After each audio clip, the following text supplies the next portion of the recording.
Hello, I'm Chris Bowles with Local 2294, and as promised, we're back with another update for the membership on relevant union information. If you find these updates useful and informative and want to stay connected when we release a new video, click the subscribe button below and you'll be notified when these new videos are uploaded.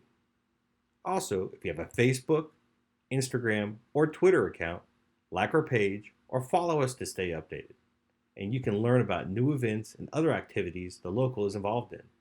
Click the links below so you can stay connected. This year, the local's annual business meeting will be held on October 7th at 7 p.m. and October 8th at 9:30 a.m. at the union office. The annual meeting is where we will have nominations for elected officers, review the proposed budget for next year, and make any bylaw amendments that are necessary. I will also be presenting a proposal on investing a portion of our financial reserves to create another source of positive funding to offset operational costs and any per cap increases. The positions up for nomination this year are for treasurer, 3 executive board seats, and 2 trustee seats. We hope to see as many of you there as possible so that we can have a successful meeting. Some questions have come up recently over the wages and the increases scheduled to go into effect on October 1st. October marks the beginning of a new fiscal year for the county, and it's also a new year for contractual purposes.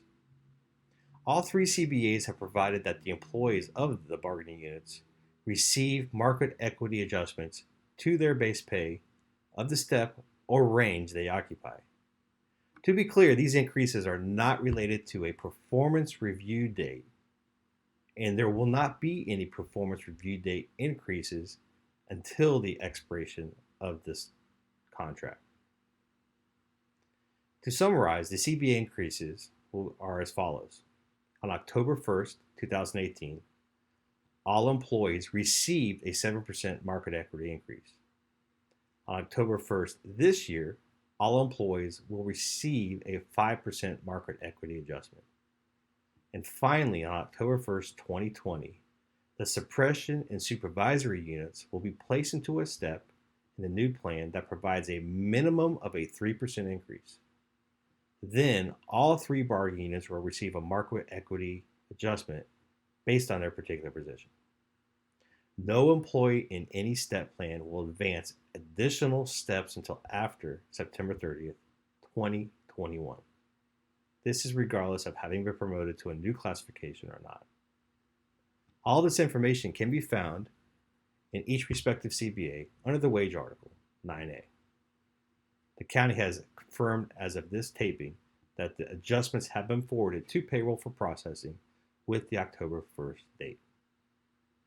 The local will be holding our open enrollment period for the union-sponsored insurance during the county's same time period.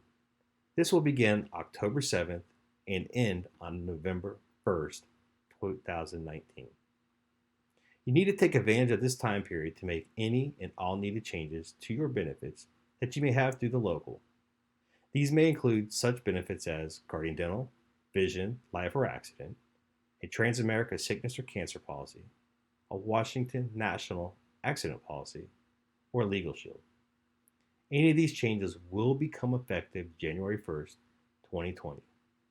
Please continue to monitor emails, social media, and union bulletin boards for information as the dates approach.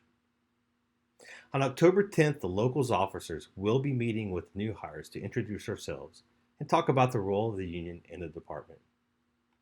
Shortly thereafter, on October 28th and 29th, the local will be hosting an open house specifically for our newly hired members and those employees hired on or after January 2018.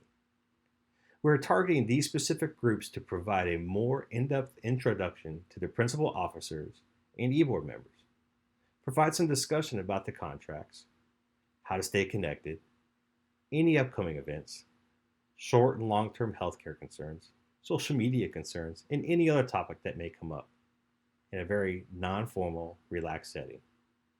If you fall into either of these 2 categories, we would encourage you to come out and join us. An invitation will be sent out, and we ask that if you plan on being present, that you RSVP so we can gauge how many people will be in attendance. On a final note, the locals family picnic is scheduled to be held on November 2nd and will take place from 11 a.m. to 4 p.m. This is going to be held at the union office and will include food, drinks, activities for kids, and fellowship for our members and fire department staff. Please mark your calendars and take the opportunity to join us in November. Thanks again for watching. I hope you were able to get some useful information from today's video. I appreciate your attention today. Stay safe.